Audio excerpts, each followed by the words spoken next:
రామాపురం అనే గ్రామంలో ప్రసాదు శారదా దంపతులు ఉండేవారు. వారికి 3 కొడుకులు.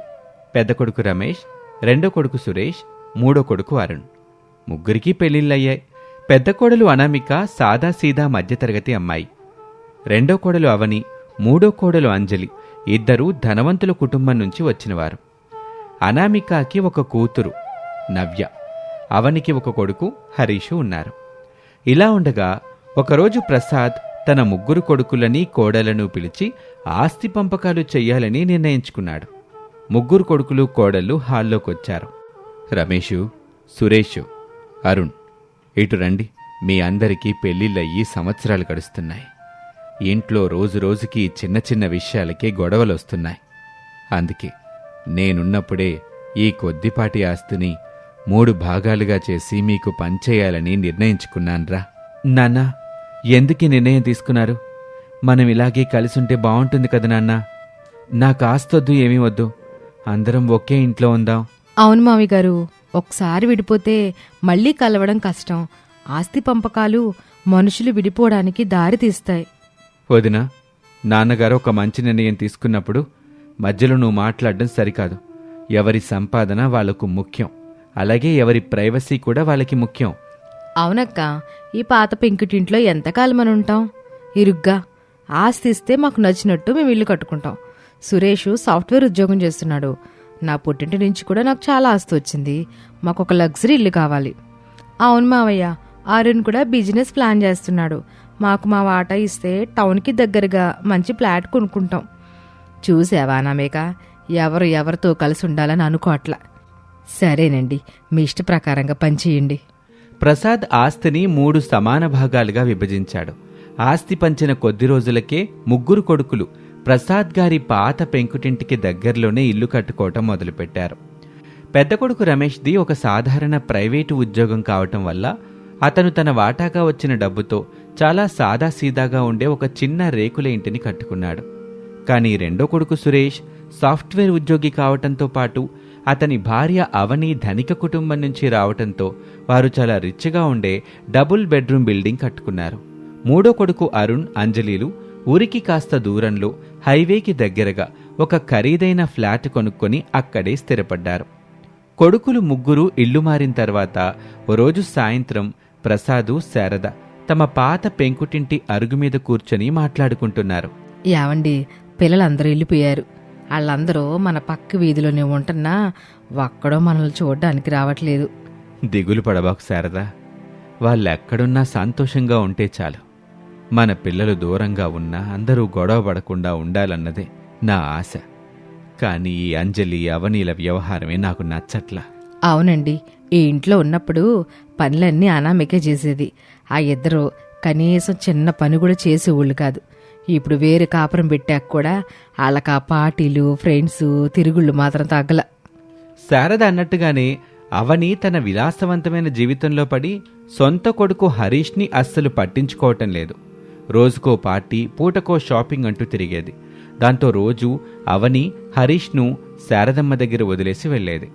ఓ రోజు మధ్యాహ్నం శారద ఇంట్లో, నాకన్నం వద్దునానమ్మా, నాకు పిజ్జా కావాలి. నువ్వు వండిన పప్పు చారు నేను తినను. రే హరీషు, ఒక ముద్ద తినరా నాన్న. ఎప్పుడు పెజ్జాలు తింటే కడుపు పాడైపోదు.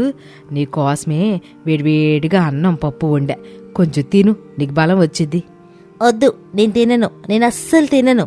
అలా హరీష్ పరిగెత్తటం మొదలుపెట్టాడు. శారద వయసైపోయినందున అల్లరి చేసే హరీష్ వెనక పరిగెత్తి వాడికి తిండి పెట్టడం ఆమె వల్ల కావటం లేదు. హరీష్ అసలు నానమ్మ మాట వినేవాడు కాదు. ఇక సాయంత్రం అవని షాపింగ్ ముగించుకొని శారదమ్మ ఇంటికొచ్చింది. అత్తయ్య, హరీష్ ఎక్కడా? తయారయ్యాడా? మా ఫ్రెండ్ నీలిమ బర్త్డే పార్టీ ఉంది, మేం వెళ్ళాలి. ఏమే అవని, నీకు అసలు బాధ్యత ఉందా లేదా? పొద్దున వదిలేసిల్లు. ఇప్పటి వరకు పిల్లాడు ఒక్క ముద్ద కూడా తినలా. ఆడు చెప్పిన మాట వినట్లేదు. ఆ పార్టీలు, బిజినెస్ వ్యవహారాల కంటే నీ కన్న కొడుకు ముఖ్యం కాదా నీకు? కాస్త వాడిని పట్టించుకోయమ్మా. పిల్లాడు చూడు ఎట్ట బక్క చిక్కిపోతున్నాడు. అబ్బా అత్తయ్య, నాకు రోజుకు క్లాస్ పిక్కకపోతే మీకు నిద్ర పట్టదా? నా ఫ్రెండ్స్ అందరూ బిజినెస్ ఉమెన్స్. వాళ్ళతో రిలేషన్ మెయింటైన్ చేయకపోతే నా బిజినెస్ ఎలా సాగుతోంది? హరీష్ తినకపోతే వదిలేయండి. వాడికి ఆకలేసినప్పుడు వాడే తింటాడు కదా. వాడి కోసం నా బిజినెస్ని పాడు చేసుకోవాలా? రా హరీష్, కారెక్కు. అవని హరీష్ని తీసుకుని వెళ్ళిపోయింది. ఓ రోజు మధ్యాహ్నం అనామిక తన చిన్న రేకుల ఇంటి ముందు కూర్చొని కూరగాయలు తరుగుతుంది. ఆమె కూతురు నవ్య పక్కనే ఆడుకుంటుంది. అప్పుడే నీరసంగా నడుచుకుంటూ హరీష్ అక్కడికి వచ్చాడు. అమ్మా, హరీష్ వచ్చాడు, రా అన్నయ్య ఆడుకుందాం. ఏంటి నాన్న హరీష్, ఇలా అయిపోయావు? నీ ముఖమంతా వాడిపోయింది. పెద్దమ్మ, నీ నిద్రలేచేసరికి అమ్మ ఇంట్లో లేదు. నాకు ఆకలేస్తుంది, అన్నం పెట్టవా పెద్దమ్మ? హరీష్ అలా అనేసరికి అనామిక గుండె తరుక్కుపోయింది. కన్నతల్లి ఉండి కూడా పిల్లాడు ఇలా ఆకలితో అలమటించటం చూసి ఆమె తట్టుకోలేకపోయింది. వెంటనే కూరగాయలు పక్కన పెట్టి అన్నం తీసుకొచ్చింది అనామిక. ఏడవకు నాన్న, మీ పెద్దమ్మ నేనున్నాను కదా, రా ఇక్కడ కూర్చో. నవ్య, నువ్వు కూడా రా అమ్మా. అనామిక ఇద్దరినీ పక్కపక్కనే కూర్చోబెట్టి ఇద్దరికీ ప్రేమతో ముద్దలు కలిపి తినిపించసాగింది. అబ్బా పెద్దమ్మ, ఈ కూర చాలా బాగుంది. మా అమ్మ ఎప్పుడూ నన్ను తిడుతూనే ఉంటుంది, నీలా సరిగ్గా తినిపించదు. అలా అనకూడదు నాన్న, అమ్మకి పనులు ఎక్కువై అలా చేసుంటుంది. నీకు ఆకలేస్తే ఎప్పుడైనా సరే ఈ పెద్దమ్మ దగ్గరికి వచ్చే, సరేనా? సరే పెద్దమ్మా. ఆ రోజు నుంచి అనామిక ఇంటికి వెళ్లటం హరీష్కి ఒక అలవాటుగా మారిపోయింది. హరీష్ స్కూల్ నుంచి రాగానే నేరుగా అనామిక ఇంటికి పెద్దమ్మ అంటూ పరిగెత్తుకుంటూ వచ్చేవాడు. అనామిక హరీష్కి ఇష్టమైన తిండి పెట్టి నవ్యతో పాటు కూర్చోబెట్టి హోంవర్క్ చేయించేది. ఇక రాత్రి అయ్యేసరికి హరీష్ అనామిక ఒడిలోనే నిద్రపోయేవాడు. ఓ రోజు రాత్రి అవని పార్టీ నుంచి హరీష్ కోసం అనామిక ఇంటికి వచ్చింది. ఏంటక్క, నా కొడుకు నీ ఇంట్లోనే సెటిల్ అయిపోయినట్టున్నాడు. రావని పిల్లాడు స్కూల్ నుంచి వచ్చేసరికి మీ ఇల్లు తాళం వేసింది. వాడు ఆకలితో ఏడుస్తూ వస్తే నేనే అన్నం పెట్టి హోంవర్క్ చేయించి పడుకోబెట్టాను. అమ్మయ్య, వీడికి తిండి పెట్టడం పడుకోబెట్టడం అనే పెద్ద తలనొప్పి తప్పింది. సర్లేక్క, ఎలాగో నీకు కొడుకులు లేరు కదా, నా కొడుకు నీ దగ్గరుంటే నీకు కాలక్షేపంగా ఉంటుంది. నేను వీటిని రేపు ఉదయం తీసుకెళ్తానులే. అవని తన బాధ్యత తప్పిందని సంతోషపడింది. ఇలాగే రోజులు గడుస్తూ ఉన్నాయి. ఓ రోజు ఆదివారం అవని ఇంట్లో హరీష్కి అన్నం తినిపించటానికి ప్రయత్నిస్తుంది. రే హరీష్, నోరు తెరిచి ముద్దు తిను. నీకోసం ఎంత కష్టపడి కూరండన తెలుసా? నేను తినను, ఈ కూర అస్సలు బాగోలేదు. నాకు పెద్దమ్మ వండిన కూరే కావాలి. నేను పెద్దమ్మ దగ్గరికి వెళ్తాను. ఏంటి పెద్దమ్మని విసిగిస్తున్నావు? నిన్ను కన్నది పెద్దమ్మ కాదు, నేన్రా. నన్ను కాదని ఆ పెద్దమ్మ దగ్గరికి వెళ్తావా? అంటూ అవని హరీష్ పైన చెయ్యెత్తుతుంది. నువ్వు నన్ను కొడతావు, పెద్దమ్మ నన్ను కొట్టదు.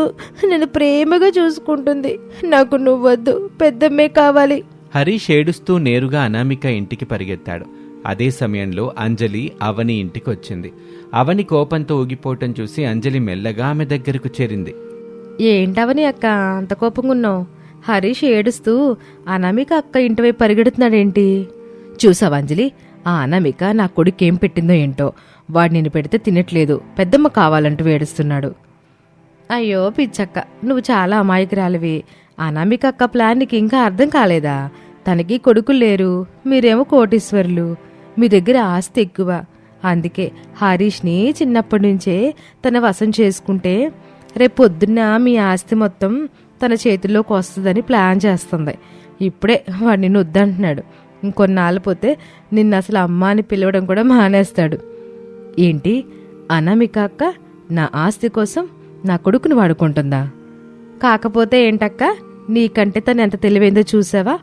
అందరూ ఊర్లో అనామికే గొప్పది మంచిది అని పొగుడుతుంటే నీకు మండుకు రావడం లేదా? నువ్వు వెంటనే వెళ్ళి నీ పిల్లాన్ని లాక్కొచ్చే. ఇంకెప్పుడు ఆ అనామిక ఇంటివైపు వెళ్లకుండా గట్టిగా వార్నింగ్ ఇవ్వు. అవని అంజలి మాటల్ని తలకెక్కించుకుంది. అవని వెంటనే అనామిక ఇంటికి పరిగెత్తింది. అవని వెళ్లేసరికి అనామిక హరీష్ని ఒళ్ళో కూర్చోబెట్టుకుని కన్నీళ్లు తుడుస్తోంది. నవ్య కూడా పక్కనే కూర్చుని ఉంది. అప్పుడే అవని తుఫానులా ఇంట్లోకి దూసుకొచ్చింది. అనామిక, నా కొడుకుని నా నుంచి దూరం చేయడానికి నీకెంత ధైర్యం? ఏమైందవని, ఎందుకలా అరుస్తున్నావు? అవని హరీష్ చేయి పట్టుకుని గట్టిగా లాగుతూ, నోర్మి, నీ మంచితనం వెనుక ఉన్న కుట్రలన్నీ నాకు తెలుసు. నీకు కొడుకు లేరని, నా కొడుకుని మా ఆస్తిని కాజేయాలని చూస్తున్నావా? ఎంత నీచమైన బుద్ధి నీది. అవని, ఏం మాట్లాడుతున్నావు? నా మీద ఇలాంటి నిందలేస్తావా? పిల్లాడు ఆకలితో ఉంటే అమ్మలా అన్నం పెట్టాను, అంతే తప్ప నాకు ఏ పాపపు ఆలోచన లేదు. మేము ఆత్మాభిమానంతో బ్రతుకుతున్నాం. నీ ఆస్తి మాకొద్దు. చాలు చాలు, నీ నీతులు ఆపచ్చు. ఇకపై నా కొడుకు నీ ఇంటి నీడ కూడా తొక్కకూడదు. హరీష్, నడవింటికే. హరీష్ ఏడుస్తూ అనామికను హత్తుకోవాలని చూశాడు. కాని అవని వాడిని గట్టిగా గుంజుకుంటూ బయటకు తీసుకెళ్ళింది. ఈ గొడవ అరుపులు విన్న శారదా ప్రసాదు అక్కడికి పరిగెత్తుకుంటూ వచ్చారు. అమ్మా అవని, ఏంటమ్మా ఈ రచ్చ?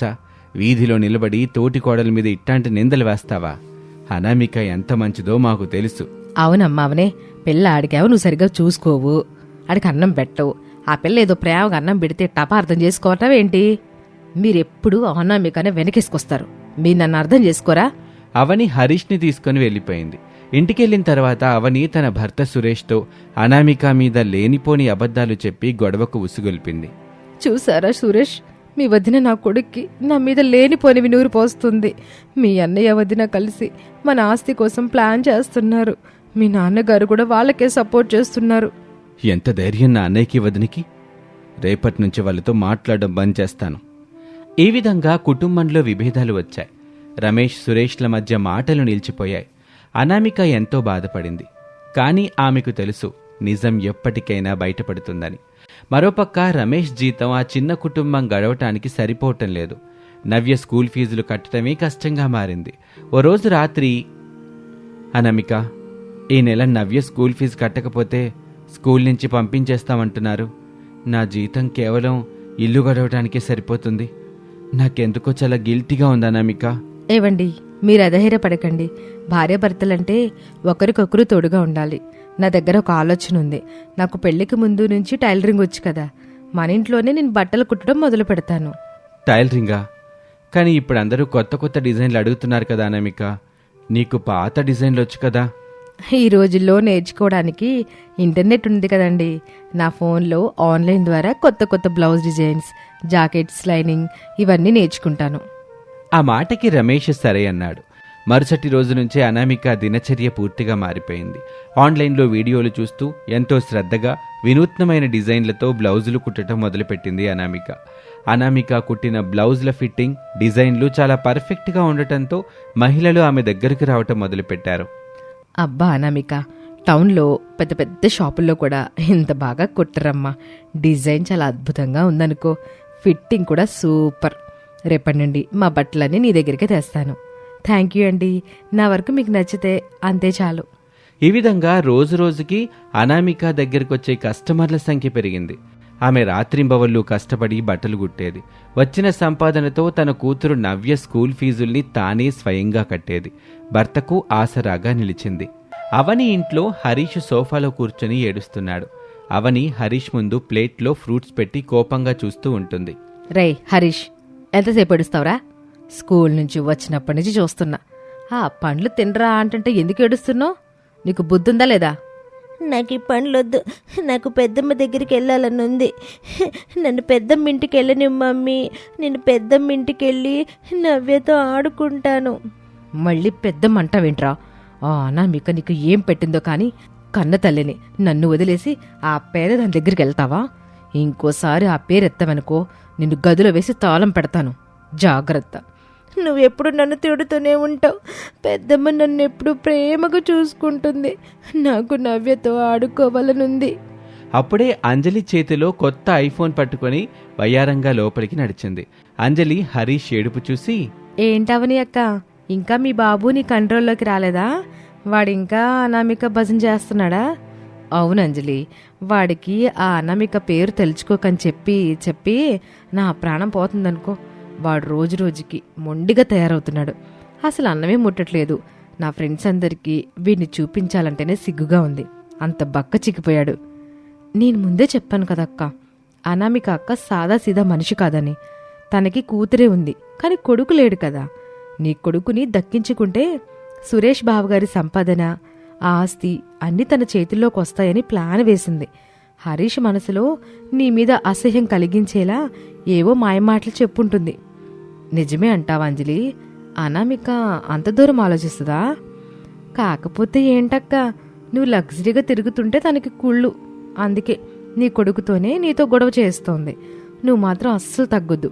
హరీష్ని ఆ రేకులు ఇంటివైపు వెళ్లకుండా గట్టిగా మందలించు. ఒకవేళ ఆడెళ్తే అనామిక అక్కతో ఇంకోసారి గట్టిగా చెప్పు. అప్పుడే ఆవిడికి బుద్ధొస్తుంది. అవునంజలి, నువ్వు చెప్పింది నిజమే. నా కొడుకుని నా కళ్ళ ముందే నా శత్రువులాగా మార్చాలని చూస్తోంది. సురేష్కి కూడా విషయం చెప్పాను. మరోవైపు అనామిక తన చిన్న రేకుల ఇంట్లో టైలరింగ్ మిషన్ ముందు కూర్చొని తీవ్రంగా శ్రమిస్తోంది. పక్కనే రమేష్ ఆఫీస్ ఫైల్స్ చూసుకుంటూ ఉన్నాడు. నవ్య బొమ్మలతో ఆడుకుంటుంది.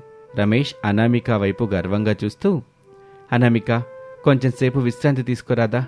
తెల్లవారుజాము నుంచి ఆ మిషన్ మీదే ఉన్నావు. నీ కళ్ళు కూడా ఎర్రబడ్డాయి. పర్వాలేదులేండి, ఈరోజు సాయంత్రానికి ఈ 5 బ్లౌజులు ఇచ్చేయాలి. పెళ్ళిళ్ళ సీజన్ కదా, ఊర్లో వాళ్లే కాకుండా పక్క ఊరు నుంచి కూడా ఆర్డర్స్ వస్తున్నాయి. మనం కష్టపడితేనే కదా మన నవ్య స్కూల్ ఫీజులు హాయిగా కట్టుకోగలం. నా జీతం చాలా తక్కువగా ఉండటం వల్ల నువ్వు కూడా కష్టపడాల్సి వస్తుందని బాధ నన్ను నిరంతరం వేధిస్తూ ఉంటుంది అనామిక. తమ్ముళ్ళేమో ఆస్తి పంచాక నన్ను అన్నలా కూడా చూడడం లేదు. అలా ఎప్పటికీ అనకండి. మీరు నిజాయితీగా పనిచేస్తున్నారు. మీతో పాటు నేను కూడా కష్టపడితే తప్పే ఉంది. ఇప్పుడు నేను కుడుతున్న బట్టలకి డిమాండ్ పెరిగింది. నేను ఆన్లైన్లో చూసి కుడుతున్న ఈ కొత్త డిజైన్స్ ఆడలకి బాగా నచ్చుతున్నాయి. మన కూతురు భవిష్యత్తు కోసం మరి మనం కష్టపడాలి కదా.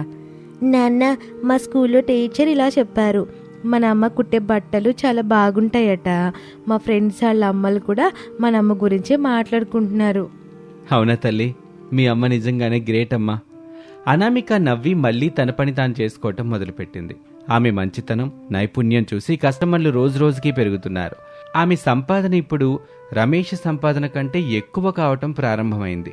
అయితే ఒకరోజు ఉదయం ప్రసాద్ గారి పాత పెంకుటింట్లో శారదమ్మ మంచం మీద పడుకుని మూలుగుతోంది. ఆమె ఒళ్ళు జ్వరంతో కాలిపోతుంది. ప్రసాదు కంగారుగా ఆమె తల మీద తడిగుడ్డ పెడుతున్నాడు. యావండి, నాకేదోలా ఉంది. ఒళ్ళంతా నొప్పులు, కనీసం తల కూడా తిప్పలేకపోతున్నాను.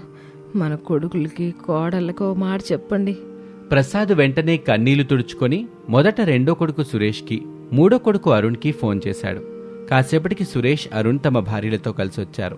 కాని వాళ్ళ ముఖాల్లో ఏమాత్రం ఆందోళన లేదు. సురేషు, అరుణు, మీ అమ్మకి జ్వరం చాలా ఎక్కువగా ఉందిరా. కనీసం మంచం మీద నుంచి లేవలేకపోతుంది.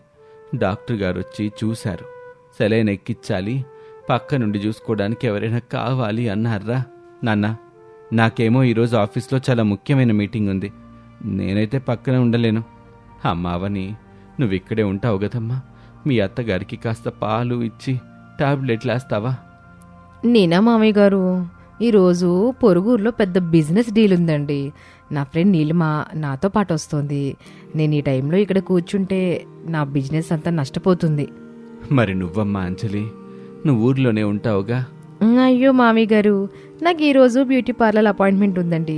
రేపు నా వ్లాగ్ కోసం ఒక పెద్ద షూటింగ్ కూడా ఉంది. ఈ పొగ దుమ్మున్న పాత పెంకుటింట్లో నేను ఉండలేను. నాకు స్కిన్ అలర్జీస్ వస్తాయి. అయినా అరుణ్ కూడా నన్ను బయటకి తీసుకెళ్తానని ప్రామిస్ చేశాడు. అవునానా, అంజలి చెప్పింది నిజమే. మాకు చాలా పనులున్నాయి. మీరు కావాలంటే ఒక పని మనిషిని పెట్టుకోండి. అందుకయ్యే ఖర్చు మేమిస్తాం కదా. రే, డబ్బులు ఇస్తే మీ అమ్మ సేవలు ఎవరు చేస్తారా? తీవ్రమైన జ్వరంతో మీ అమ్మ ఉంటే మీకు బిజినెస్సులు, వ్లాగులు, షూటింగులు ముఖ్యమా? కన్నతల్లి కంటే మీ సుఖాలే ఎక్కువయ్యాయా? నాన్న, ఊరికి అరవకండి. మాకు టైం లేదు, మేము వెళ్తున్నాం. అవని, రా వెళ్దాం. అవని, అంజలి ఇద్దరూ ముఖాలు తిప్పుకొని తమ భర్తలతో కలిసి అక్కడి నుంచి వెనుతిరిగి వెళ్ళిపోయారు. శారదమ్మ కళ్ళల్లో నుంచి నీళ్లు కారి దిండు తడిసిపోతుంది. కన్న కొడుకులు, కోడళ్ళు తనని ఎంతలా అనాథన చేశారో చూసి ఆమె గుండె పగిలిపోయింది. ప్రసాద్ హాల్లో ఒంటరిగా కూర్చుని తలపట్టుకుని ఏడుస్తున్నాడు. అప్పుడే అనామిక నవ్యను స్కూల్లో దింపి ఆ వీధి గుండా వెళ్తూ మావయ్య ఏడుపు చూసి కంగారుగా లోపలికి పరిగెత్తుకొచ్చింది. మామయ్య గారు, ఏమైంది మామయ్య గారు? ఎందుకు మీరు అలా ఏడుస్తున్నారు? అమ్మా అనామిక, మీ అత్తగారికి జ్వరం చాలా ఎక్కువగా ఉందమ్మా. అస్సలే లేవలేని పరిస్థితుల్లో ఉంది. కొడుకులని, కోడలని బ్రతిమిలాడినా ఒక్కడు పక్కన నిలబడ్డానికి ఇష్టపడట్లా. అందరూ తమకున్న పనులు చెప్పుకొని వెళ్ళిపోయారు తల్లి. నాకేం చేయాలో అర్థం కావటం లేదు. అనామిక వెంటనే లోపలి గదిలోకి వెళ్ళింది. అత్తమ్మా, అత్తమ్మా, నేనొచ్చాను అత్తమ్మా, మీరు భయపడకండి. అనామిక, నువ్వా తల్లి? అత్తమ్మా, మీరు నా తల్లి లాంటివారు. మీరు ఇలా బాధపడుతుంటే నేను చూస్తూ ఊరుకుంటానా? మావయ్య గారు, మీరు దిగులు పడకండి. నేను ఇక్కడే ఉండి అత్తమ్మని చూసుకుంటాను. అనామిక వెంటనే వంటింట్లోకి వెళ్ళింది. పాత కిచెన్ అయినా ఎంతో వేగంగా పొయ్యి వెలిగించి వేడివేడి పాలు కాసింది. శారదమ్మకు మెల్లగా తినిపించింది. ఆ తర్వాత డాక్టర్ ఇచ్చిన టాబ్లెట్లను టైంకి వేసింది. శారదమ్మ కాళ్ళు జ్వరంతో గుంజుతుంటే అనామిక కూర్చొని ఆమె కాళ్లను ఎంతో ప్రేమగా నొక్కింది. ఆ దృశ్యం చూసి ప్రసాద్ కళ్ళలో ఆనంద బాష్పాలొచ్చాయి. అమ్మా, నువ్వు మా ఇంటికి కోడలివి కాదు తల్లి, సాక్షాత్తు ఆ దేవతవి. నీలాంటి పెద్ద కోడలు దొరకటం మా పూర్వజన్మ సుకృతం. ఆస్తి పంపకాలు చేసి నిన్ను దూరం చేసినందుకు నాకే చాలా సిగ్గుగా ఉంది తల్లి. మామయ్య గారు, బంధాలనేవి ఆస్తితో విడిపో. మనం ఎక్కడున్నా మన కుటుంబం ఒక్కటే. మీరిలాంటి మాటలు మాట్లాడి నన్ను పరాయిదాన్ని చేయకండి. అలా 3 రోజులు గడిచాయి.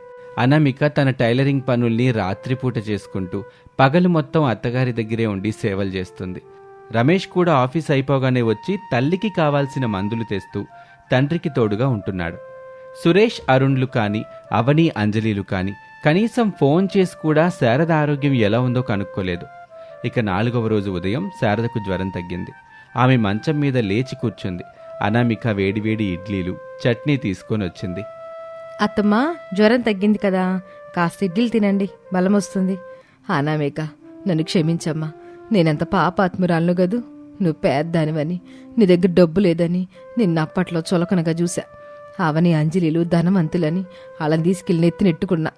కానీ ఈరోజు నా ప్రాణం పోయే స్థితిలో ఉంటే ఆ ధనవంతులు నన్ను అనాథలాగా వదిలేశారు. నువ్వు మాత్రం నీ పనులన్నీ వదులుకొని నన్ను కంటికి రెప్పలా కాపాడుకున్నావమ్మా. అత్తయ్య, ఏడవకండి, మళ్ళీ బీపీ పెరుగుతుంది. పెద్దవాళ్ళు చిన్నవాళ్ళని కోపడ్డం సహజమే కదా. మీ మాటల్ని నేనెప్పుడూ మనసులోనే పెట్టుకోలేదు. చూశారండి మన పెద్ద కోళ్ళ మనసు ఎంత మంచిదో. అవని నా కొడుకు హరీష్ని దీనికి దూరం చేసింది. లక్ష్మీదేవి లాంటి అనామిక మీద లేనిపోని నిందలేసింది.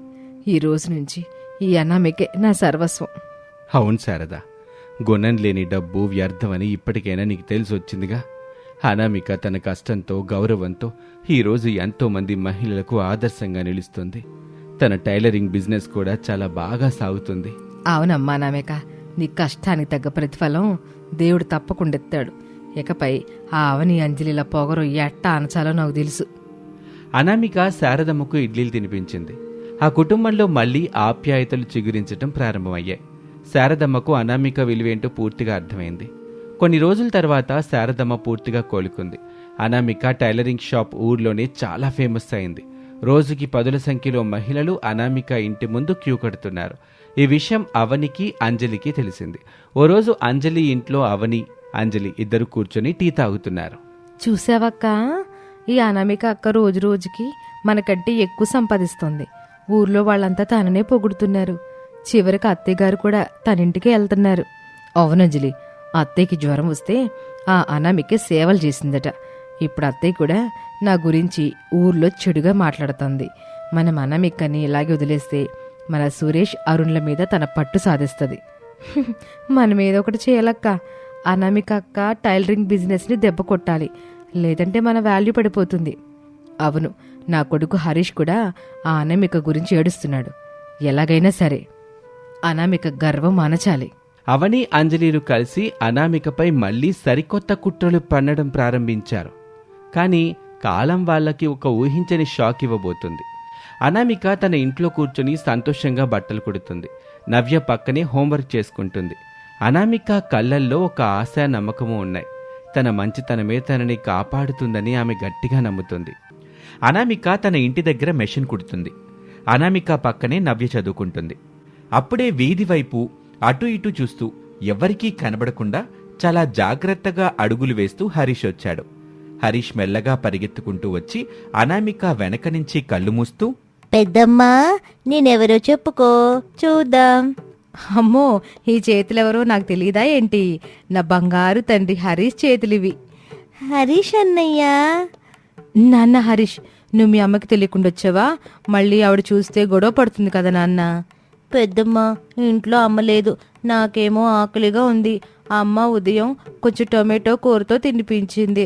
ఆ కూరేమో అస్సలు బాలేదు. నాకు పప్పన్నం కావాలి పెద్దమ్మ, ప్లీజ్ తినిపించవు. ఆ మాటకి అనామిక కళ్ళల్లో నీళ్లు తిరుగుతాయి. అయ్యో నా చిన్ని తండ్రి, ఎంత ఆకలిగా ఉందో నీకు. ఉండు, పెద్దమ్మ ఇప్పుడే నీకు వేడివేడిగా అన్నం, పాలకూర పప్పుతో అన్నం పట్టుకొస్తుంది. అనామిక వెంటనే లోపలికి వెళ్లి వేడివేడి అన్నంలో నెయ్యి, పప్పు కలిపి ముద్దలు చేసి తెచ్చింది. హరీష్, నవ్యలను పక్కపక్కనే కూర్చోబెట్టి ఇద్దరికీ ఎంతో ప్రేమగా తినిపించసాగింది. అబ్బా పెద్దమ్మ, పాలకూర పప్పు కర్రీ ఎంత బాగుంది. రోజు నువ్వే నాకు అన్నం తినిపిస్తే ఎంత బాగుంటుందో. అలాగే పెడతాను నాన్న. నువ్వెప్పుడు ఆకలిగా ఉన్నా సరే ఈ పెద్దమ్మ దగ్గరికి వచ్చే, కానీ మీ అమ్మతో మాత్రం చెప్పి రావాలి, సరేనా? అమ్మతో చెబితే నన్ను అస్సలు రానివ్వదు పెద్దమ్మ. నీ దగ్గరికి వెళ్తానని అమ్మతో చెప్తే నన్ను తిడుతూనే ఉంటుంది. అన్నం తిన్న తర్వాత హరీష్కి నిద్రొస్తుంది. దాంతో అనామిక ఒళ్ళోనే తలపెట్టి నిద్రపోయాడు హరీషు. మరోవైపు అవని తన ఇంటికొచ్చింది. ఇంట్లో చూస్తే హరీష్ ఎక్కడా కనిపించలేదు. ఆమెకు కంగారు, కోపం ఒకేసారి వచ్చాయి. వీడెక్కడికి పోయాడు? స్కూల్ నుంచి వచ్చే టైం అయిపోయింది కదా, ఇంట్లో లేడేంటి? ఆ అరుణ్ ఇంట్లో ఉన్నాడా, లేదా ఆ ముసలాళ్ళ పాత ఇంట్లో ఉన్నాడా? అవని వెంటనే విసుగ్గా నడుచుకుంటూ ప్రసాద్ శారదమ్మల పాత పెంకుటింటికి వెళ్ళింది. శారదమ్మ వంటింట్లో ఏదో పని చేసుకుంటుంది. ప్రసాద్ అరుగు మీద కూర్చొని ఉన్నాడు. అవని అరుగు దగ్గరికొచ్చి, మావయ్య, హరీష్ ఇక్కడికి వచ్చాడా? మా ఇంట్లో చూశాను, లేడు. ఇక్కడికి రాలేదమ్మా. నువ్వు పొద్దున్నే వెళ్తావు. పిల్లాడు ఎక్కడికి వెళ్తున్నాడో కూడా నీకు తెలీదా? ఏమే అవని, పిల్లాడిని గాలికి వదిలేసి తిరిగితే ఆడెక్కడుంటాడు? చిన్న వయసులో వాడిని జాగ్రత్తగా చూసుకోవద్దు. ఎప్పుడు ఆ పార్టీలేంటి? మీ సలహాలు నాకొద్దత్తయ్య. వాడిక్కడ లేడంటే ఖచ్చితంగా ఆ అనామిక రేకులింట్లోనే ఉండుంటాడు. నేను ముందే చెప్పాను ఆవిడకి నా కొడుకుని రానివ్వద్దని. అయినా ఆవిడ నా కొడుకుని తీసుకెళ్తుంది. ఇప్పుడే వెళ్ళి ఆవిడ సంగతి తేలుస్తాను. అవని కోపంతో ఊగిపోతూ అడుగులో అడుగు వేసుకుంటూ అనామిక ఇంటివైపు వెళ్ళింది. అనామిక ఇంట్లో హరీష్ ఆమె ఒడిలో ప్రశాంతంగా నిద్రపోతున్నాడు. నవ్య కూడా పక్కనే చాప మీద పడుకొని నిద్రపోతుంది. అప్పుడే అవని అగ్గి మీద గుగ్గిలమై గుమ్మం తలుపును గట్టిగా తోసుకుంటూ లోపలికి దూసుకొచ్చింది. అనామిక, ఎంత ధైర్యం నీకు? నా కొడుకుని మళ్ళీ నీ ఇంట్లోకి రప్పించుకున్నావా? అవని, నెమ్మదిగా మాట్లాడు. పిల్లాడిప్పుడే పడుకున్నాడు. దయచేసి అరవకవని. అరవద్దా? ఎందుకు అరవకూడదు? నా కొడుకు నువ్వు ఏ మంత్రం వేశావే? వాడు నాకంటే ఎక్కువగా నిన్నే ఎందుకు కలవరిస్తున్నాడు? అసలు వాడికి ఏం తినిపించావు నువ్వు? ఏమైనా మందు పెట్టావా నా కొడుక్కి? అవని, దేవుడు సాక్షిగా చెప్తున్నాను, నేను అలాంటి దాన్ని కాను. నా మీద ఇలాంటి పాపపు నిందలు వేయకో. వాడు అమాయకుడు. ఆకలితో వస్తే వాడికి తల్లిలాగా అన్నం పెట్టనే తప్ప నేనేమీ చేయలేదు. చాలు, ఇక ఆపు నీ నాటకాలు. నీకు కొడుకు లేరని నా కొడుకుని ఆశపెట్టి రేపు మా ఆస్తిని కాజేయడానికి నువ్వు ప్లాన్ వేస్తున్నావు. నాకు తెలీదు అనుకుంటున్నావా? నీ పేద బుద్ధిని ఇలాగే చూపిస్తావా? అవని అరుపులకి నిద్రపోతున్న నవ్య, హరీష్ ఇద్దరూ ఒక్కసారిగా కంగారుగా లేచి కూర్చున్నారు. భయంతో వాళ్ళిద్దరూ గట్టిగా ఏడవటం మొదలుపెట్టారు. అమ్మా, ఈ పిన్ని ఎందుకమ్మా గట్టిగా అరుస్తుంది? నాకు భయమేస్తుందమ్మా. పెద్దమ్మ, నాకు అమ్మ దగ్గరికి వెళ్ళాలని లేదు. అమ్మ నన్ను కొడుతుంది. పెద్దమ్మ, నన్ను నీ దగ్గరే ఉంచేసుకో. ఏడవకండి నాన్న, ఏడవకండి. నవ్య, తమ్ముడిని పట్టుకో తల్లి. అవని, చూడు నీ అరుపులకి పిల్లలంతలా భయపడుతున్నారు. దయచేసి శాంతించు. గొడవ పెద్దది కావటంతో శారదమ్మ పరుగున అనామిక ఇంటికొచ్చింది. పిల్లలు ఏడవటం, అవని అరుస్తూ ఉండటం చూసి శారదమ్మకు చాలా కోపమొచ్చింది. ఏమే అవని, ఏంటి రచ్చ? ఎందుకు పిల్లల్ని అట్ట భయపెడుతున్నావు? అనామిక ఏం తప్పు చేసింది? ఆడ ఆకలితో వచ్చాడు, అన్నం పెట్టి పడుకోబెట్టింది. నువ్వు చూసి ఇట్ట గొడవ చేస్తావేంటి? అత్తయ్య, ఇది మాకు సంబంధించిన విషయం. ఇందులో మీరు తలదూర్చకండి. ముసలాళ్ళ ఉండడం నేర్చుకోండి. మా ఇంట్లో ఏం జరగాలో, నా కొడుకుని ఎలా పెంచుకోవాలో నాకు తెలుసు. మీరు మీ హద్దుల్లో ఉండండి. ఏవన్నావని నన్ను మొసలుదాన్నంటావా? పైగా హద్దుల్లో ఉండమంటావా? ఎంత పొగరే నీకు! డబ్బుందన్న అహంకారంతో నీ కళ్ళు నెత్తికెక్కాయా? అవని హరీష్ చేయి పట్టుకుని గట్టిగా గుంజుకుంటూ, అవును, నాకు డబ్బుంది, పొగరు ఉంది. హరీష్, నడువింటికి. ఇంకోసారి ఈ రేకులింటికొచ్చావో నీ కాళ్ళు విరగ్గొట్టేస్తాను. అవని హరీష్ని గట్టిగా ఈడ్చుకుంటూ అక్కడి నుంచి వెళ్ళిపోయింది. శారదమ్మ కళ్ళల్లో నీళ్లతో అనామికాని చూసింది. అనామిక విలవిల్లాడుతూ అలా కూర్చుండిపోయింది. అవని హరీష్ని ఇంటికి తీసుకెళ్లి గదిలోకి తోసి గట్టిగా బెదిరించింది. ఒరే హరీష్, నా మాటలు జాగ్రత్తగా విను. ఇంకొక్కసారి నువ్వు ఆ అనామిక ఇంటివైపు వెళ్ళావో నీ వీపు విమానం మొత మోగిచ్చేస్తాను. నిన్ను స్కూల్కి కూడా పంపించకుండా ఇంట్లోనే బంధిస్తాను. జాగ్రత్త. అవని మాటలకి హరీష్ భయంతో గజగజ వణికిపోయాడు. వాడేడుస్తూ మంచం మీద ఒక మూల కూర్చుండిపోయాడు. అవని అన్న మాటలు, ఆమె చూపించిన కోపం వాడి మనసుని తీవ్రంగా గాయపరిచాయి. ఓ రోజు రాత్రి హరీష్ భయంతో వణుకుతూ పడుకున్నాడు. అర్ధరాత్రి దాటాక వాడికి విపరీతమైన జ్వరం వచ్చింది. ఒళ్లంతా నిప్పులా కాలిపోతుంది. ఉదయం అవని లేచి చూసేసరికి హరీష్ జ్వరంతో వణుకుతున్నాడు. అవని కంగారుగా వాడి తలమీద చేయి పెట్టింది. అమ్మో, ఒళ్ళింటి వేడిగా ఉంది. రే హరీషు, లే నాన్న, కొంచెం అన్నం తింటే టానిక్ వేస్తాను. అవని కొంచెం అన్నం కలిపి హరీష్ నోటి దగ్గరకు తీసుకెళ్ళింది. నాకు అన్నం వద్దు మమ్మీ, నా నోరంతా చేదుగా ఉంది, నేను అన్నం తినలేను. జ్వరం వస్తే అన్నం తినవా? నిమ్ముండితనం తగలడా. సరే ఉండు, నీకు సిరప్ వేస్తాను అని బలవంతంగా హరీష్ నోరు తెరిచి జ్వరం సిరప్ నోట్లో పోసింది. వాడు దాన్ని మింగలేక ఊసేశాడు. అవని గట్టిగా తిట్టి మళ్లీ పడుకోబెట్టింది. మరుసటి రోజు ఉదయం కూడా హరీష్కి జ్వరం తగ్గలేదు. వాడు చాలా నీరసంగా పడుకున్నాడు. అవని మళ్లీ వాడికొక టానిక్ వేసి పడుకోబెట్టింది. కానీ జ్వరం మాత్రం అస్సలు తగ్గట్లేదు. హరీష్కి జ్వరం వచ్చిన విషయం అనామికకి తెలిసింది. అవని ఇంట్లో లేని సమయం చూసుకొని కంగారుగా అవని ఇంటివైపు వెళ్ళింది అనామిక. తలుపు కొంచెం తెరిచుండటంతో మెల్లగా లోపలికి వెళ్లి హరీష్ పడుకున్న గదిలోకి వెళ్ళింది. అనామిక కన్నీళ్లతో హరీష్ పక్కన కూర్చొని వాడి నుదుటి మీద చెయ్యి వేస్తూ, నానా హరీష్, నా బంగారు తండ్రి, పెద్దమ్మనొచ్చాన్రా. పెద్దమ్మ నువ్వొచ్చావా? నాకు చాలా భయంగా ఉంది పెద్దమ్మ. అమ్మ నన్ను కొడుతుంది, జ్వరం వస్తే తిడుతుంది. ఏడవకు నాన్న, పెద్దమ్మ నేనున్నాను కదా, నీకు జ్వరం త్వరగా తగ్గిపోతుంది. అమ్మ నీ మంచి కోసమే చెప్తుంది కానీ కొట్టదురా, నువ్వు భయపడకు. అనామిక తెచ్చిన పండ్ల రసాన్ని హరీష్కి ఎంతో ప్రేమగా తాగించింది. ఆ చల్లదనానికి హరీష్కి కొంచెం ప్రాణం లేచొచ్చినట్టయింది. నానా అమ్మొచ్చే టైం అవుతుంది, నేను వెళ్తాను, నువ్వు భయపడకుండా పడుకో, సరేనా? సరే పెద్దమ్మ. అనామిక మెల్లగా గదిలో నుంచి బయటకొచ్చి హాల్లో నుంచి గేటు వైపు నడిచింది.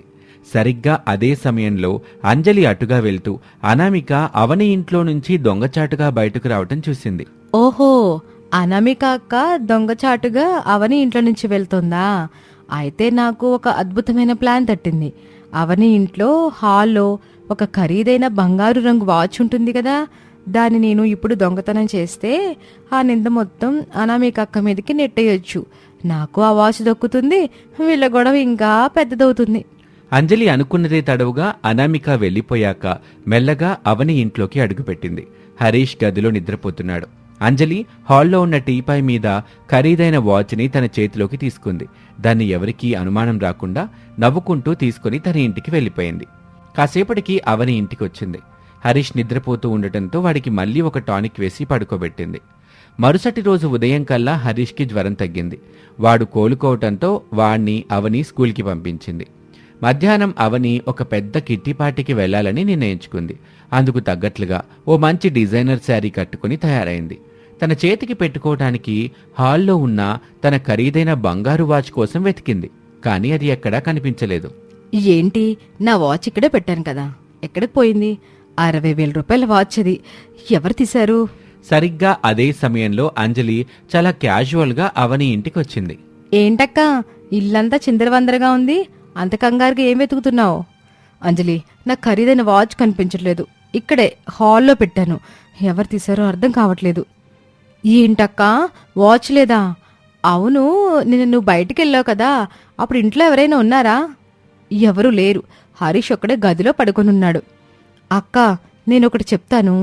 నిన్న నువ్వు లేనప్పుడు అనామిక అక్క మీ ఇంట్లో నుంచి చాలా గాబరాగా దొంగచాటుగా బయటకు రావడం నేను కల్లారా చూశాను. ఏంటి, అనామిక నా ఇంట్లోకి వచ్చిందా? అది నేను లేని సమయం చూసి నా ఇంట్లోకి వచ్చిందా? అవునక్క, తనే నీకు తెలియకుండా ఇంట్లోకి చొరబడి నీ వాచ్ కొట్టేసింది. ఆ రేకులు ఇంట్లో ఉండేదానికి అంత ఖరీదైన వాచ్ ఎక్కడి నుంచి వస్తుంది? అందుకే నీ వాచ్ దొంగిలించింది. ఎంత ధైర్యం ఆ అనామికకి!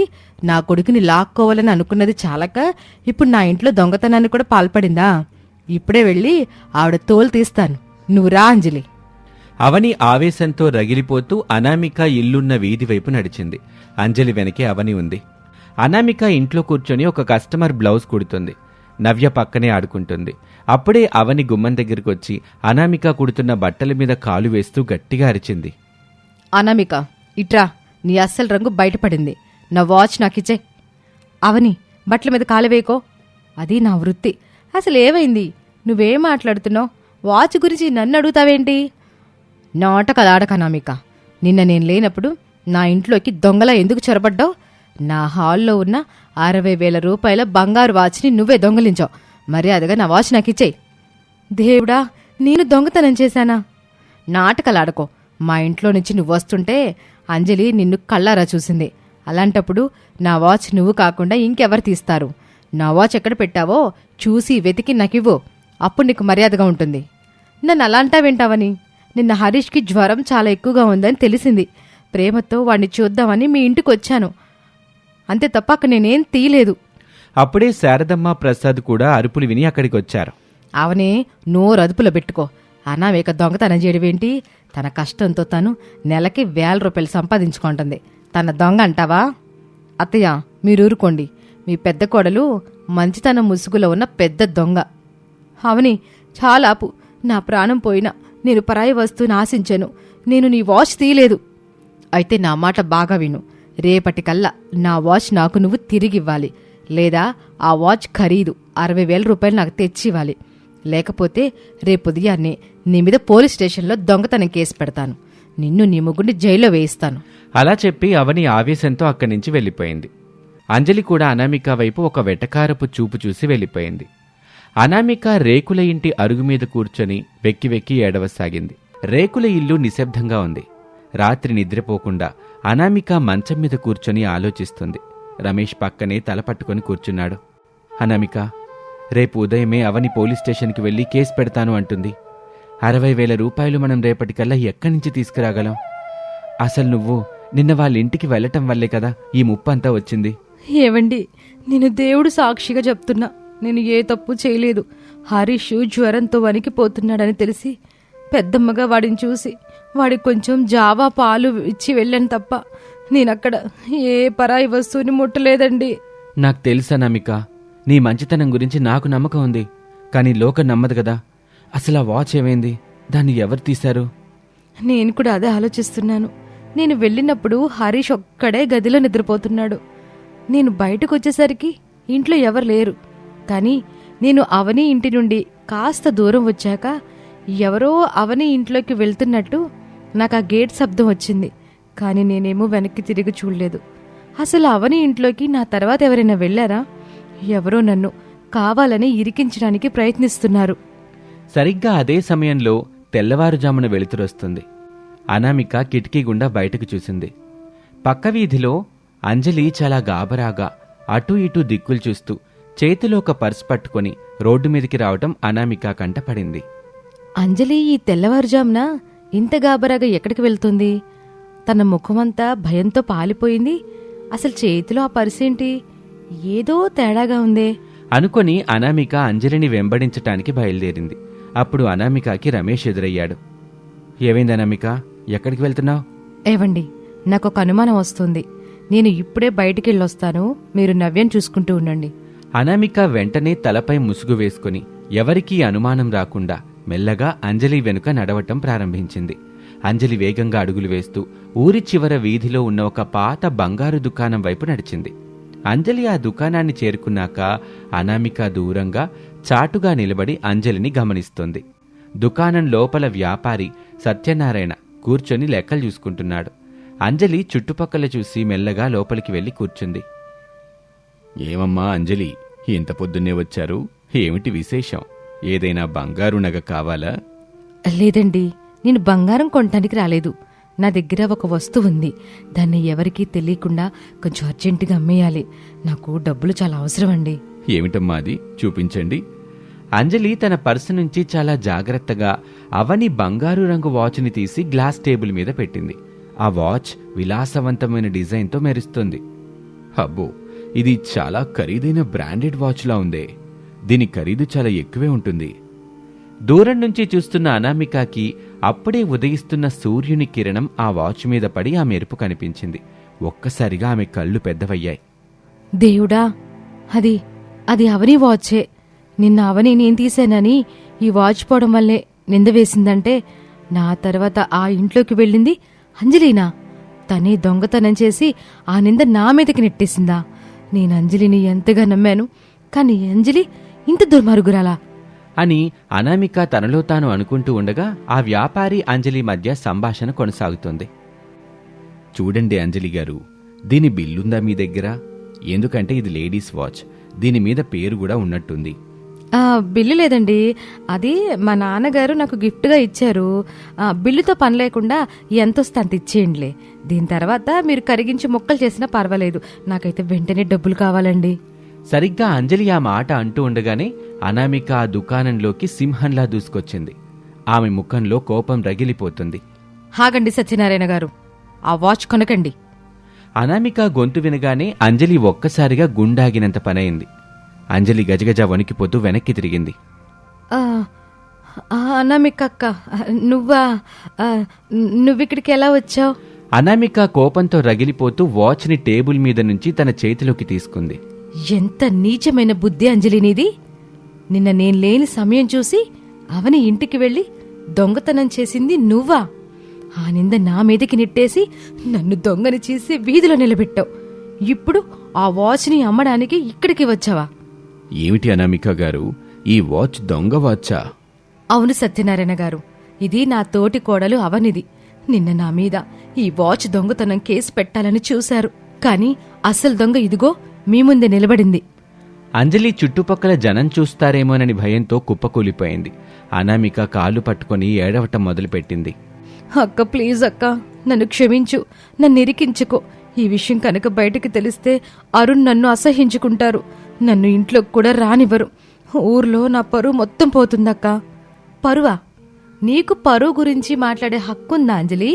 నిన్న అవని నా మీద నింద వేసి నా దగ్గరున్న బట్టలన్నీ కింద పడేసి నా వృత్తిని అవమానిస్తుంటే నువ్వు వెనక నిలబడి నవ్వుకున్నావు కదా, అప్పుడు నీకు నా పరువు గుర్తు రాలేదా? ఉదయం నన్ను పోలీస్ స్టేషన్కి పంపుతావంటే నీకు జాలి వేయలేదా? తప్పైపోయిందక్క, నిన్నందరూ పొగుడుతుంటే నాకు అసూయ వేసింది, అందుకే ఇలా చేశాను. కానీ ఇంత పెద్ద గొడవ అవుతుందని నేను అనుకోలేదు. దయచేసి ఎవరికి చెప్పకక్క, ఈ వాచ్ నువ్వే తీసుకో, నన్ను వదిలే. అంజలి, నాకు ఆత్మగౌరవం ముఖ్యం. ముందు నా మీద పడిన నింద పోవాలి. చెప్పక్క, నేనేం చేయాలి? ఈ వాచ్ని నువ్వు వెంటనే తీసుకెళ్లి అవని ఇంట్లోనే పెట్టేయాలి. అది కూడా తనకి దొరికేలా చేయాలి. అప్పుడే నా మీద పడిన నింద పోతుంది. నువ్వు చేసిన ఈ తప్పుని నేను ప్రస్తుతానికి ఎవరికి చెప్పను, కానీ నువ్వు నా మాట వినాలి. సరే అక్క, నువ్వు చెప్పినట్టు చేస్తాను. ఈ వాచ్ని అవని ఇంట్లోనే పెట్టేస్తాను. ఈ విషయం మాత్రం ఎవరికి చెప్పకక్క. అనామిక వాచ్ని అంజలికిచ్చింది. అంజలి దాన్ని తీసుకుని వణుకుతూ అవని ఇంటివైపు నడిచింది. అవని ఇంట్లో హాల్లో కూర్చొని తల పట్టుకుని బాధపడుతుంది.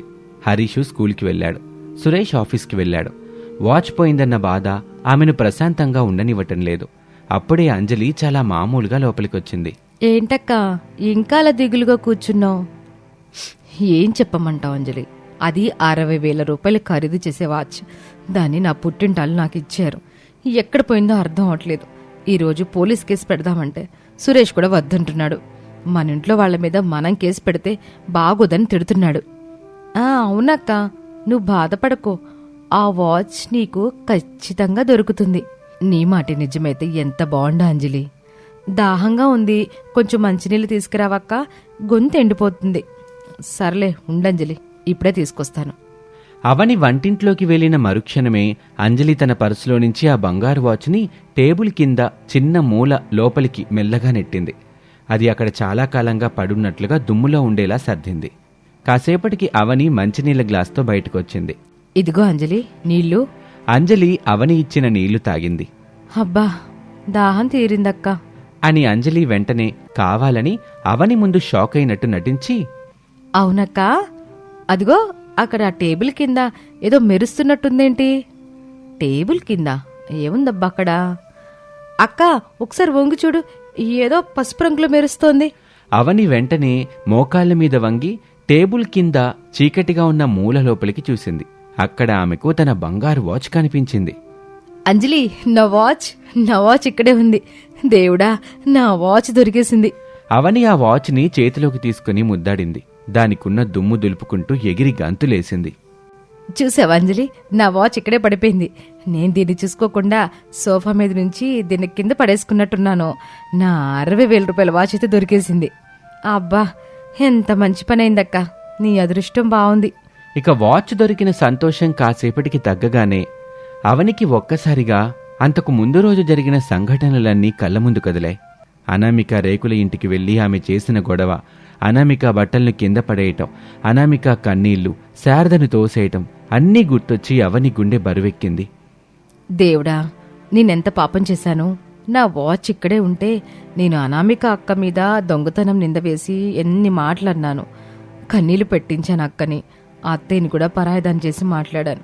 నేనెంత దుర్మార్గురాల్ని. అక్క, దొరికింది కదా వదిలే ఇప్పుడు ఎందుకులే ఆ పాత విషయాలన్నీ. వదిలేయడమా? అంజలి ఒక పుణ్యాత్మురాల్లాంటి అనామిక అక్కని అందరి ముందు దొంగ అన్నాను. పోలీస్ కేసు పెడతాను కూడా బెదిరించాను. నా మాటలకి ఆవిడ గుండె ఎంతలా గాయపడి ఉంటుంది. నేనిప్పుడే వెళ్ళి అనామిక అక్కని క్షమాపణ అడగాలి. రా అంజలి. అవని కన్నీళ్లతో పరుగున అనామిక ఇంటివైపు బయలుదేరింది. అంజలి వెనక వస్తూనే ఆందోళనగా ఆలోచిస్తుంది. అమ్మయ్యా, నా దొంగతనం విషయం బయటపడ్డాను అని ఊపిరి పీల్చుకుంది. అనామిక ఇంట్లో శారదమ్మ, ప్రసాదు విచారంగా కూర్చుని ఉన్నారు. రమేష్ తలదించుకొనున్నాడు. అనామిక మిషన్ పక్కన నిశ్శబ్దంగా కూర్చుని ఉంది. అప్పుడే అవని కన్నీళ్లతో లోపలికి పరిగెత్తుకుంటూ వచ్చింది. వస్తూనే అవని నేరుగా అనామిక మీద పడి వెక్కి వెక్కి ఏడవటం మొదలుపెట్టింది. అక్క, నన్ను క్షమించక్క. నేను మహాపాపాత్మురాల్ని, కళ్ళుండు కూడా చూడలేని గుడ్డిదాన్ని. నిన్ను దొంగ అన్నాను. నీ మనసుని గాయపరిచానక్క. నన్ను క్షమించక్క. అయ్యో లే అవనిలే, ఏమైంది? ఎందుకు ఏడుస్తున్నావు? అవని తన చేతిలో ఉన్న బంగారు వాచ్ని చూపిస్తూ, నా వాచ్ దొరికిందక్క. నా ఇంట్లోనే నా టేబుల్ కింద పడిపోయింది. నేనేమో చూసుకోకుండా నీ మీద లేనిపోని నిందలు వేశానక్క. నీ చేతి వృత్తిని కూడా అవమానిస్తూ నీ బట్టలన్నీ కింద పడేశాను. నా తప్పు తెలుసుకున్నానక్క. నన్ను క్షమించక్క. అమ్మయ్యా, వాచ్ దొరికిందా? అనామిక, నీ నిజాయితీ ఈరోజు గెలిచింది చూసావా? అప్పుడే అక్కడికి ప్రసాదు, శారద కూడా వచ్చారు. చూసావా అవని, అనామిక ఎంత మంచిదో. ఎప్పటికైనా నీ బుర్రకెక్కిందా? అవునమ్మా అవని, ఆవేశంలో గొడవ పడ్డం సులభమే, కానీ బంధాలు నిలబెట్టుకోవటమే చాలా కష్టం. ఇప్పటికైనా నీ తప్పు తెలుసుకున్నందుకు సంతోషం తల్లి. అవని, నువ్వు నా చెల్లెలివి. ఏదో ఆవేశంలో అన్న మాటలు నేను మనసులో ఉంచుకోను. మన మధ్య గొడవలు రావడం సహజం. కానీ నిజం బయటపడింది కదా, నాకది చాలు. ఇక నువ్వేడవకు. అక్క, నువ్వు నిజంగా దేవతవక్క. ఇంత జరిగినా నన్ను కౌగిలించుకున్నావు. ఇకపై నా కొడుకు హరీష్ నీ దగ్గరికే వస్తాడు. వాడిని నీ కొడుకులాగే చూసుకోక్క. నేనెప్పుడు అభ్యంతరం చెప్పను. ఈ దృశ్యం చూసి ప్రసాద్, శారదల కళ్లల్లో ఆనంద బాష్పాలు తిరిగాయి. ఆ చిన్న రేకుల ఇంట్లో మళ్లీ ప్రేమానురాగాలు వెళ్లి విరిశాయి. రమేష్ కూడా ఎంతో సంతోషపడ్డాడు. కాని దూరంగా నిలబడి ఇదంతా చూస్తున్న అంజలి మనసు మాత్రం అసూయతో, ద్వేషంతో రగిలిపోతుంది. గొడవ సర్దుమణిగాక అందరూ ఇంట్లోకి వెళ్లారు. అంజలి మాత్రం బయట నిలబడి అనామిక ఇంటివైపు తీక్షణంగా చూస్తుంది. అనామిక, నన్నింతలా భయపెట్టి బంగారం దుకాణం వాడి ముందు నన్ను దొంగ అని నిలదీసావు కదూ. నా చేతనే వాచ్ తిరిగి పెట్టించావు. ఈరోజు నువ్వు అందరి ముందు దేవతవయ్యావు. నేను మాత్రం భయంతో చచ్చాను. నన్ను ఇంతలా ఇబ్బంది పెట్టిన నిన్ను నేను వదిలిపెట్టను. నీ మంచితనం వెనక ఉన్న పొగరుని నేనణచేస్తాను. ఎలాగైనా సరే ఈ కుటుంబంలో నీకున్న గౌరవాన్ని శాశ్వతంగా మట్టిలో కలిపేస్తాను. నా పేరు అంజలి. నా పంతమేంటో నీకు త్వరలోనే చూపిస్తాను. అంజలి హాల్లో అటు ఇటు తిరుగుతూ తీవ్రమైన ఆలోచనలో మునిగిపోయింది. ఆమె ముఖంలో అసూయ స్పష్టంగా కనిపిస్తుంది. అనామిక అక్క, నన్ను అంతలా భయపెట్టి బంగారం దుకాణంలో నన్ను దొంగ అని నిలదీసావు కదా. నా చేతనే వాచ్ తిరిగి అవని అక్క ఇంట్లో పెట్టించావే. ఈరోజు నువ్వు అందరి ముందు దేవతవయ్యావు. నేను మాత్రం భయంతో సచ్చాను. నన్ను ఇంతలా ఇబ్బంది పెట్టిన నిన్ను నేను వదిలిపెట్టను. నీకెలాగైనా బుద్ధి చెప్పాలి. నీకు దక్కుతున్న ఈ మంచి పేరుని నాశనం చెయ్యాలి. నీకున్న ఈ టైలరింగ్ ఉపాధిని దెబ్బతీస్తే తప్ప నీ పొగరు అనగదు. అదే సమయంలో అనామిక ఇంటికి పాఠశాల కమిటీ మెంబర్ వెంకట్రావు గారు వచ్చారు. అనామిక ఆయన్ని ఎంతో మర్యాదగా ఆహ్వానించింది. నమస్కారం అనామిక గారు. మీ టైలరింగ్ నైపుణ్యం గురించి ఊళ్ళో అందరూ చాలా గొప్పగా చెప్పుకుంటున్నారు. అందుకే మా స్కూల్ పిల్లలందరికీ యూనిఫామ్స్ కుట్టే పెద్ద ఆర్డర్ని మీకు ఇద్దామని వచ్చాను. నమస్కారం సార్. నా మీద నమ్మకంతో ఇంత పెద్ద ఆర్డర్ ఇస్తున్నందుకు నాకు చాలా ఆనందంగా ఉంది. అయితే ఒక్క ముఖ్యమైన విషయం అమ్మా, ఈ యూనిఫామ్స్ అన్నీ పర్ఫెక్ట్ సైజుల్లో సరైన కొలతలతో కుట్టాలి. ఎక్కడ చిన్న తేడా వచ్చినా మేము ఈ ఆర్డర్ తీసుకోం. పైగా ₹1 కూడా మీకు ఇవ్వం. ఇది మా కమిటీ నిర్ణయం. దీనికి మీరు ఒప్పుకుంటేనే క్లాత్ కొనుగోలు చేయడానికి అడ్వాన్స్ డబ్బులు ఇస్తాం. అలాగే సార్, నేను ప్రాణం పెట్టి కుడతాను. నా పనిలో ఎక్కడా చిన్న పొరపాటు కూడా జరగనివ్వను. మీరు చెప్పిన నియమాలన్నిటికీ నేను ఒప్పుకుంటున్నాను సార్. చాలా సంతోషం అమ్మా. ఇదిగోండి క్లాత్ కొనుగోలు చేయటానికి కావాల్సిన డబ్బులు. మేమిచ్చిన కొలతల ప్రకారం 1 వారంలో యూనిఫామ్స్ అన్నీ సిద్ధం చేసి మాకు డెలివరీ చెయ్యాలి. వెంకట్రావు గారు డబ్బులిచ్చి వెళ్లారు. అనామిక వెంటనే మార్కెట్కు వెళ్లి నాణ్యమైన యూనిఫామ్ క్లాత్ని కొనుగోలు చేసి ఇంటికి తెచ్చుకుంది. ఎంతో ఉత్సాహంగా కొలతల ప్రకారం క్లాత్ని కట్ చేసి పక్కన పెట్టుకుంది. ఆ పెద్ద కాంట్రాక్ట్ పూర్తి చేస్తే తన కుటుంబ కష్టాలన్నీ తీరిపోతాయని ఆమె ఎన్నో ఆశలు పెట్టుకుంది. ఇలా అనామిక తన పని తాను చేస్తూ ఉండగా ఓ రోజు మధ్యాహ్నం అనామిక తన కూతురు నవ్యకి లంచ్ బాక్స్ ఇవ్వటానికి స్కూల్కి వెళ్ళింది. అనామిక బయటకు వెళ్లటాన్ని చెట్టుచాటు నుంచి అంజలి గమనించింది. ఇదే సరైన సమయం. ఈ రోజుతో నేను చేసే పనికి నీ యూనిఫామ్ కాంట్రాక్ట్ పోతుంది. అలాగే స్కూల్ వాళ్ళ ముందు నీ పరువు పోతుంది. నీ బ్రతుకు మళ్ళీ రోడ్డున పడుతుంది. అంజలి మెల్లగా అనామిక ఇంట్లోకి చొరబడింది. లోపల కట్ చేసి పెట్టిన యూనిఫామ్ బట్టల్ని అంజలి కత్తెరతో ఇష్టం వచ్చినట్టు చిందరవందరగా కట్ చేయటం మొదలుపెట్టింది. అదే సమయంలో అనామిక ఇంటివైపు వస్తున్న అవని అంజలి దొంగచాటుగా అనామిక ఇంట్లోకి వెళ్లటం చూసింది. అంజలి ఈ టైంలో అనామిక అక్క ఇంట్లోకి ఎందుకు వెళ్ళిందబ్బా? అక్కేమో ఇప్పుడే కదా స్కూల్కి వెళ్ళింది. అక్క ఇంట్లో లేని టైంలో అక్క ఇంట్లోకి దూరి అంజలి ఏం చేస్తుంది? అవని కిటికీ దగ్గరకు వెళ్లి లోపలికి చూసింది. లోపల అంజలి బట్టలను కత్తెరతో కత్తిరించటం చూసి అవని ఒక్కసారిగా షాక్ అయింది. దేవుడా, అంజలి ఏంటి ఇంత పని చేస్తుంది? అక్క రాత్రింబవళ్ళు కష్టపడి కట్ చేసిన యూనిఫామ్ బట్టలన్నింటినీ ముక్కలు ముక్కలు చేస్తుందా? తన మనసులో ఇంత పగుందా? అసలు అంజలి ఎందుకు ఇలా చేస్తుంది?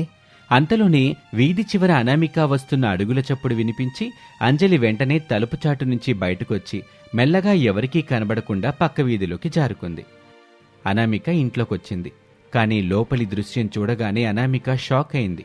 అక్కడ ముక్కలు ముక్కలుగా కత్తిరించిన యూనిఫామ్ బట్టలు కింద పడి ఉన్నాయి. దేవుడా, ఏంటిది? ఎవరు చేశారు? నేను రాత్రింబవళ్ళు కష్టపడి కట్ చేసుకున్న బట్టలన్నీ ముక్కలు ముక్కలు అయిపోయాయే. అయ్యో, స్కూల్ వాళ్ళకి ఇప్పుడు నేనేం సమాధానం చెప్పాలి? నా పరువు పోతుందే. అనామిక ఆ బట్టల ముక్కలను గుండెలకు హత్తుకొని బోరున విలిపిస్తుంది. ఆ ఏడుపు వింటుంటే ఎవరికైనా కన్నీళ్లు రాక మానదు. ఇక దూరంగా ఒక పెద్ద చెట్టు వెనక నిలబడి అంజలి ఈ దృశ్యాన్ని చూస్తూ ఎంతో ఆనందంగా నవ్వుకుంటుంది. బాగా అయిందనామిక, ఏడు, ఇంకా ఏడు. ఇప్పుడు నీ మంచితనం నిన్ను కాపాడుతుందేమో చూద్దాం. రేపు స్కూల్ వాళ్ళొచ్చి నిన్ను ఉతికి ఆరేస్తారు. సరిగ్గా అదే సమయంలో అంజలి వెనక నుంచి అవని నిశ్శబ్దంగా వచ్చి నిలబడింది. అంజలి! అంజలి ఒక్కసారిగా ఉలిక్కిపడి వెనక్కి తిరిగింది. అక్కడ అవని కోపంతో రగిలిపోతూ కనిపించేసరికి అంజలి ముఖం పాలిపోయింది. అవని అక్క, నువ్వా? నువ్విక్కడేం చేస్తున్నావు? ముందు నువ్వు చెప్పు, ఇక్కడేం చేస్తున్నావు అంజలి? అక్క ఇంట్లోకి దొంగలా దూరి ఆ బట్టలన్నింటినీ కత్తిరించి ఇక్కడ నిలబడి నవ్వుతున్నావేంటి? ఎందుకు ఈ నీచమైన పని చేసావు? నేను బట్టలు కత్తిరించడం ఏంటక్క? నేను అసలు అక్కోళ్ళ ఇంటికే వెళ్ళలేదు. నువ్వు నన్ను తప్పుగా అనుకుంటున్నావు. అంజలి, ఆపు నీ అబద్ధాలు. నువ్వు కత్తెరతో ఆ బట్టల్ని ముక్కలు ముక్కలు చేస్తుంటే నేను నా కళ్ళతో చూశాను. అనామిక అక్క నీకు ఏం ద్రోహం చేసింది అంజలి? అవునక్క, నేనే చేశాను. ఏం చేసుకుంటావో చేసుకో. ఆ అనామిక అంటేనే నాకు అస్సలు నచ్చదు. ఊర్లో అందరూ తననే పొగుడుతున్నారు. అత్తయ్యగారు కూడా తనని నెత్తిన పెట్టుకుంటున్నారు. నాకంటే తను గొప్పదా? అందుకే తన పరువు తీద్దామని ఇలా చేశాను. ఎంత మూర్ఖురాలి అంజలి నువ్వు. నువ్వు మా ఇంట్లో నా 60,000 గోల్డ్ వాచ్ దొంగతనం చేసి ఆ నింద అక్క మీద నెట్టావు కదా. ఆ విషయం నువ్వు నాకు తెలియదు అనుకున్నావా? ఏంటి, నీకు ఆ విషయం ఎలా తెలుసు? అక్క నీకు చెప్పిందా? లేదంజలి, అక్క దేవత. తను నీ తప్పుని దాచింది. కాని నువ్వు మా ఇంట్లోకి మళ్ళీ వచ్చి సోఫా కింద వాచ్ పడేస్తుంటే నేను చూశాను. ఆ రోజే నిన్ను నిలదీసేదాన్ని. కానీ ముందు నేను అక్కకి క్షమాపణ చెప్పాలనుకున్నాను. ఆ తర్వాత అనామిక అక్కకి నువ్వు చేసిన తప్పు గురించి చెప్పినప్పుడు నిన్ను వదిలేయమంది. ఈ విషయం బయట పెడితే మన కుటుంబ పరువు పోతుంది, వద్దు అని చెప్పిందనే నేను సైలెంట్గా ఉన్నాను. అవని మాటలు వినగానే అంజలి ఒక్కసారిగా స్తంభించిపోయింది. తనను నాశనం చెయ్యాలని చూసిన అనామిక తన పరువుని కాపాడడానికి అంతలా ప్రయత్నించిందని తెలిసి ఆమె గుండెల్లో పశ్చాత్తాపం మొదలైంది. చూసావా అంజలి, నువ్వు నాశనం చేయాలని చూసిన ఆ అనామిక అక్కే నీ పరువుని ఊర్లో పోకుండా కాపాడింది. అలాంటి అక్క జీవితాన్ని ఈరోజు నువ్వు ముక్కలు చెయ్యాలని చూసావు. అది కరెక్టేనా అంజలి? నీ ధనగర్వంతో కళ్ళు మూసుకుపోయి ఎంత పాపం చేస్తున్నావు? అక్క, నన్ను క్షమించక్క. నేనెంత పెద్ద తప్పు చేశానో ఇప్పుడు నాకు అర్థమైంది. అక్క మంచితనం తెలియక నేను రాక్షసిలాగా ప్రవర్తించాను. నన్ను క్షమించక్క. నేను ఇప్పుడే వెళ్ళి అక్క కాళ్ళు పట్టుకొని క్షమాపణ కోరతాను. అంజలి, ఇప్పుడు అక్కకి నీ క్షమాపణ కంటే ఆ స్కూల్ వాళ్ళ ముందు అక్క గౌరవం ముఖ్యం. మనం ఇప్పుడే వెళ్ళి అక్కకి సహాయం చేయాలి, పద. అనామిక ఇంట్లో కూర్చుని ఏడుస్తూనే ఉంది. ప్రసాద్, శారదమ్మ కూడా అక్కడికొచ్చి చాలా బాధపడుతున్నారు. అప్పుడే అవని, అంజలి ఇద్దరూ లోపలికొచ్చారు. అక్క, ఏడోకక్క, జరిగిందేదో జరిగిపోయింది. ఈ బట్టలు పాడైతే ఏమైంది? నేనిప్పుడే మార్కెట్కి వెళ్ళి నా సొంత డబ్బులతో మళ్ళీ అంతకంటే మంచి క్లాత్ కొనుక్కొస్తాను. అవని, నువ్వా? అంత డబ్బు నువ్వెందుకు పెడతావు అవని నాకు? అక్క, నా కపట బుద్ధి వల్ల ఇలా జరిగింది. ఈ బట్టలన్నీ కత్తిరించింది నేనే అక్క. అత్తయ్య, అవని అక్క బంగారపు వాచ్ని దొంగతనం చేసింది కూడా నేనే. నువ్వు నన్ను కాపాడినా నేను మాత్రం నీకు ద్రోహం చేశానక్క. నన్ను క్షమించక్క. అంజలి తన తప్పు ఒప్పుకోవటం, అలాగే పశ్చాత్తాపడటం చూసి అనామిక మనసు కరిగింది. అంజలి, నువ్వు నా చెల్లెలివి. ఏదో అసూయత తప్పు చేసావు, కానీ ఇప్పుడు నువ్వు నీ తప్పు తెలుసుకున్నావు కదా, నాకదే చాలు. ఏడోకో, మనం అక్క చెల్లెళ్ళం, మళ్ళీ కలిసిందాం. చూశారా అండి, నా పెద్ద కోళ్ల మనసు ఎంత బంగారమో ఈరోజు మళ్ళీ నిరూపితమైంది. అవును శారద, కలిసుంటేనే బలం. ఇప్పుడు మన ముందున్న సవాలు ఆ స్కూల్ ఆర్డర్ని పూర్తి చేయడం. అవును మావయ్య గారు. అక్క, నువ్వు అసలు దిగులు పడకో, నేను క్లాత్ తీసుకొస్తాను కదా. అంజలికి కూడా మిషన్ కుట్టడం వచ్చు. మన ముగ్గురం కలిసి రేం పగలు కష్టపడితే బట్టలు కుట్టేయచ్చు. అవునక్క, నేను నీకు సహాయంగా ఉంటాను. మన ముగ్గురం కలిస్తే ఈ పని చాలా సులభంగా అయిపోతుంది. అవని వెంటనే మార్కెట్కు వెళ్లి సరికొత్త బట్టను కొనుగోలు చేసి తెచ్చింది. అనామిక కొలతల ప్రకారం మళ్లీ కట్ చేసింది. అనామిక, అంజలి ఇద్దరూ పక్కపక్కనే టైలరింగ్ మిషన్ల మీద కూర్చుని చాలా వేగంగా బట్టలు కుట్టడం ప్రారంభించారు. అవని డ్రెస్సెస్కి బటన్లు వేయటం, బట్టలు ఇస్త్రీ చేయటం వంటి సహాయాలు చేస్తుంది. వాళ్ళు ఒకరికొకరు తోడుగా ఉంటూ జోకులు వేసుకుంటూ ఎంతో ఆనందంగా బట్టలు కుట్టారు. ఆ రేకుల ఇల్లు ఇప్పుడు ఒక అందమైన కర్మాగారంలా మారిపోయింది. తోటికోడల మధ్య ఉన్న ద్వేషం పోయి అమృతం లాంటి ప్రేమ చిగురించింది. సమయానికి, అంటే సరిగ్గా 7వ రోజు ఉదయానికి స్కూల్ పిల్లల యూనిఫామ్స్ అన్ని పర్ఫెక్ట్గా సిద్ధమయ్యాయి. స్కూల్ కమిటీ మెంబర్ వెంకట్రావు గారు అనామిక ఇంటికి వచ్చారు. అద్భుతం అనామిక గారు, ఇంత పర్ఫెక్ట్గా ఇంత తక్కువ సమయంలో మీరు కుడతారని నేను అస్సలు ఊహించలేదు. ఇదిగోండి మీ కాంట్రాక్ట్ డబ్బులు 50,000 రూపాయలు. చాలా థ్యాంక్స్ సార్. ఇది నా ఒక్కదాని వల్ల అవ్వలేదు. నా తోటి కోడళ్ళు అవని, అంజలిల సహాయం వల్లే ఇది సాధ్యమైంది సార్. మీ ఐక్యత నాకు చాలా నచ్చిందమ్మా.